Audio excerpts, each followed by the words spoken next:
Hello everyone. So imagine you are walking on a very tight rope, and one wrong step would mean that you're going to have a fall. Communication is that tight rope.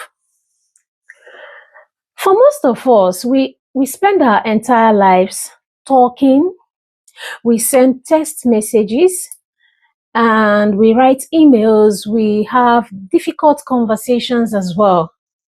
But most of us treat words as though it's just like a throwaway wrapper, just like something like a tin or a tool that we just use to get the point across.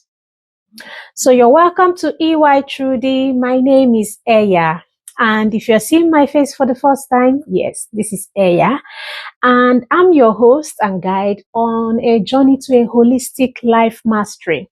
So here at EY Trudy, we deliver actionable strategies and unfiltered insights across the 4 essential pillars of a successful life.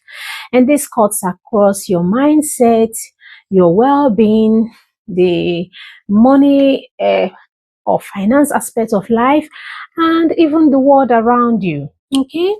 So please, if what we are doing resonates with yourself, subscribe and stay with us. Today, we are exploring the hidden power of a chosen word.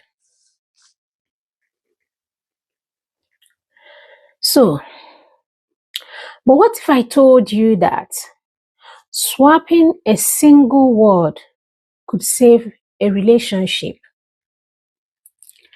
That maybe even changing a phrase, just one phrase, could even double your salary. Or that maybe even the difference between like having a bad day and maybe even having like a character building day is maybe entirely in your choice or your vocabulary, your choice of words or your vocabulary. So there is this saying by a person, I think it is Mark Twain or something, that the difference between an almost right word and the right word is just like the difference between saying a lightning bug and a lightning. So today, we are looking at the hidden mechanism of language, the power of the choice of word. This is how to harness the power of a well-chosen word. Okay? Words in itself don't just describe a reality. They also frame it. We are made to believe that the world we live in today was created by God using the power of the spoken word. So now, let's look at a classic experiment in psychology. This is called the framing effect. Say, for example, you were going to have like a surgery, and if a doctor tells you, say, for example, a surgery has a 90% survival rate, I mean, you probably agree to it. But if the same doctor then also chooses a different word, say, for example, but if the doctor then said, same surgery has a 10% mortality rate, you are then maybe statistically much more likely to refuse to take part in the surgery.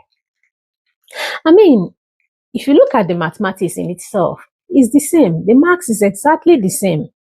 The facts has not changed, but the words that was used to communicate it had changed, and therefore your decisions also have changed. We do this to ourselves, say, for example, every day. Every day of our life, we make choices and decisions based on the spoken words that we have heard or that we had spoken. Now, think about this phrase. I have to. I have to go to the gym. I have to pick up the kids. I have to finish this project. What this implies is like a burden. It implies like a force. I have to. Like you don't have a choice. You just have to. That's what it implies by just the spoken word. Now, say for example, if we now swapped the phrase I have to with, maybe we swap it, they have, we swap it with get. So instead of saying I have to go to the gym, we can say I get to go to the gym. I get to pick up the kids. Suddenly, the burden becomes like a privilege. The biology of your body actually changes as well. Your stress hormone then goes down and your gratitude goes up. All because of one 3-letter word that you swapped. I have to, I get to. Because really, it is a privilege to get the opportunity to pick up your kids from the school. Because not every parent is a present parent as well. So again, let's look at this. History is often turned on the axis of maybe specific word choice. And you know that great leaders know that vague languages kills inspiration. So being as specific as you can be, or being specific, is a powerful tool. Being very specific in your communication. So now think about a job interview. You are asked, what are your weaknesses?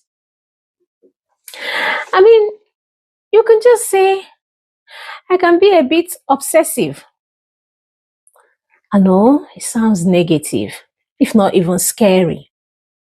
Or you could even say, I am very thorough. Okay?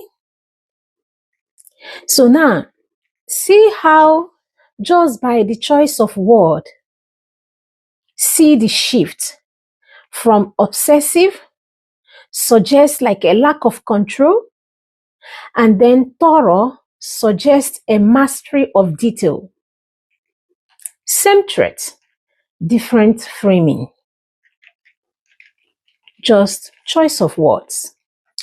Again, say for example, or maybe in a relationship, how often do we say something like, you always leave the dishes out?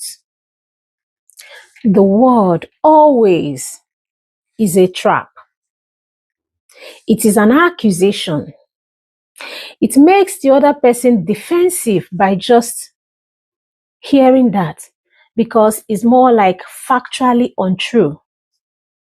They don't do it always, just often. So now, what if we replace the word always with lately? I have noticed lately the dishes are piling up. Lately then means it is temporal. It is solvable. Always is a character flaw. One word, already inviting a fight, and the other word, inviting a solution. The power of the choice of word. So I'll go on to give a few other examples just now on how choosing the right vocabulary can project you to having a successful communication or conversation. This is what I would describe as maybe like actionable steps or the vocabulary of success. So how do we then apply this? I want to give you like 3 word swaps. You can use this maybe like week to change your reality by just applying 3 word swaps in your day-to-day communication style. Now, take for example, replacing the word but with and. I'll give you an instance. When you say, I love this idea, but it is expensive, immediately comes off as though you are now throwing a negative, like you negate the first half of the sentence, but then kills it with the but, kills it with the positive. Okay? So instead of saying that, you could say something like, I love this idea, and we would need to figure out the budget.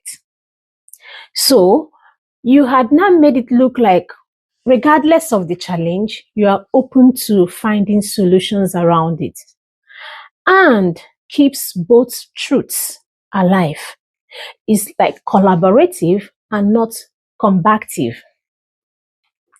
Now, I'll give you another example. Take, for example, if you are to now swap saying sorry with thank you. It's more like having to maybe like even stop over apologizing. Painting a picture now, you are late for a meeting. Don't say, sorry, I'm late. That puts you in a kind of a low status position. Because although it is good to kind of acknowledge that you're late, okay? Especially in a formal setting, you can say something like, thank you so much for waiting for me. You acknowledge their patience rather than highlighting your error. And this will simply also shift the energy from guilt to gratitude. You are grateful they waited for you. You had said thank you for them waiting for you as well. So another instance I will also give here now would be, take for example, swapping the word if and when. Now, if I get the job sounds a bit unsure than when you say something like, when I get the job. It sounds a bit inevitable. It primes your brain for success. It signals confidence to anyone around you who may be listening to you.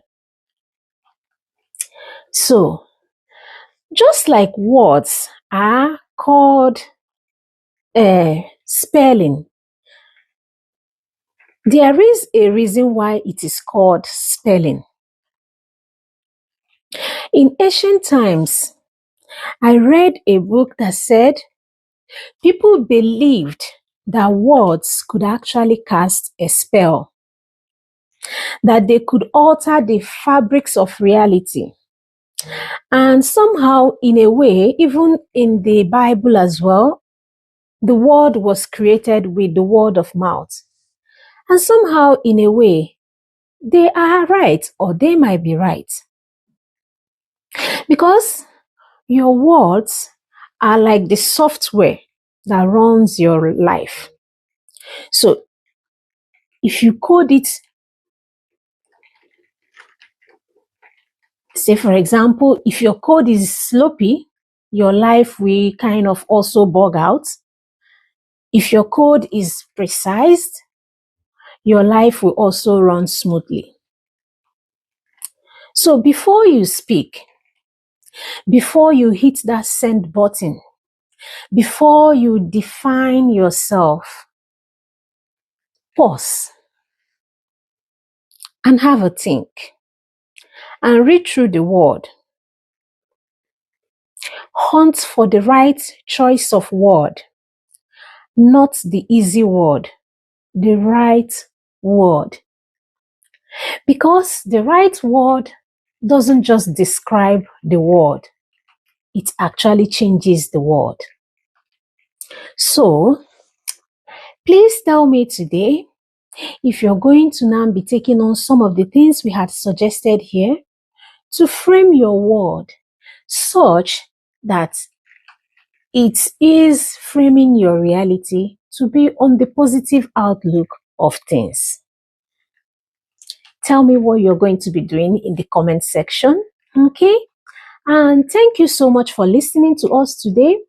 Thank you for staying with us. Thank you for always returning back to our channel. We are very glad to have you here, and we do hope you've learned one or two on the power of the chosen word.